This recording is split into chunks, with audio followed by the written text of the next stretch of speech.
வணக்கம். அமிர்த கரைசல் தயார் செய்ய மாட்டோட உடன் சாணி ஒரு 1 கிலோ அளவுக்கு எடுத்துக்கலாம். எடுத்து வச்சிருக்கிற நாட்டு மாட்டு சாணத்தோட 1 லிட்டர் நாட்டு மாட்டு கோமியத்தை சேர்த்துக்கலாம்.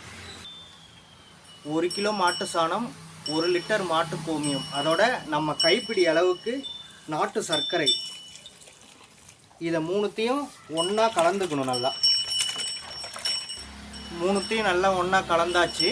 அடுத்து என்ன பண்ணலான்னு பார்க்க, குச்சி ஒன்று எடுத்துக்கிட்டு ஒரு நாளைக்கு 3 வேளை, காலை மதியம் மாலை 3 வேளைகளும் லெஃப்டில் 50 சுற்று, ரைட்டில் 50 சுற்று, நல்லா காற்று உட்போகாத அளவுக்கு ஒரு கயிறை போட்டு நல்லா கட்டி வச்சிடணும். அமிர்த கரைசல் தயார் செஞ்சாச்சு. இது பார்த்திங்கன்னா பயிரோட ஒரு நல்ல வளர்ச்சி ஊக்கி, பயிர் வளரவே இல்லை அப்படிங்கிறவங்க இதை தயார் செய்து பயனடையலாம். நன்றி, வணக்கம். அமிர்த கரைசலை எப்படி தினந்தோறும் நம் நெல் வயலுக்கு மடவாய் மூலயமா பாய்ச்சறதுக்கு ஒரு சின்ன ஐடியா ஒன்று பண்ண போகிறோம். வாங்க என்ன பண்ணலான்னு பார்க்கலாம்.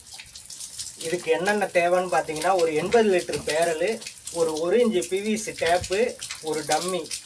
இதை பார்த்தீங்கன்னா இந்த இடத்துல ஒரு ஹோல்ஸை போட்டு இதை செட் பண்ண போகிறோம். அதுதான் எப்படி பண்ணலான்னு பார்க்கலாம் வாங்க.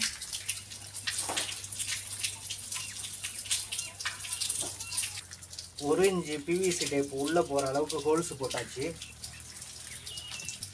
இதில் ஜிப்லான் டேப் கொஞ்சம் சுற்றிக்கலாம். டேப்பை இந்த ஹோல்ஸ் உள்ள நல்லா வச்சு இதே மாதிரி 1 இன்ச்சு மரம் உள்ள ரெடியூசரை உள் வழியாக போட்டு லாக் பண்ணிக்கலாம்.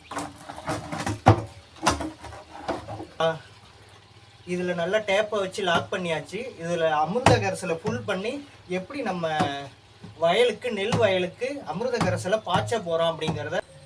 வணக்கம். நம்ம விதை விட்ட நாற்றாங்களுக்கு அமிர்த கரைசல் விட போகிறோம். அது எந்த அளவில் விட போகிறோம் அப்படிங்கிறத காணொலியில் பார்க்கலாம். பக்கெட் ஒன்று எடுத்துருக்கோம்.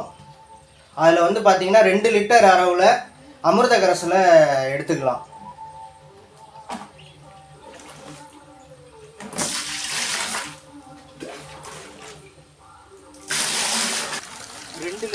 பார்த்தீங்கன்னா அமிர்த கரைசல் எடுத்துருக்கோம். அதுக்கு பார்த்தீங்கன்னா 20 லிட்டர் தண்ணி ஊற்றிக்கலாம்.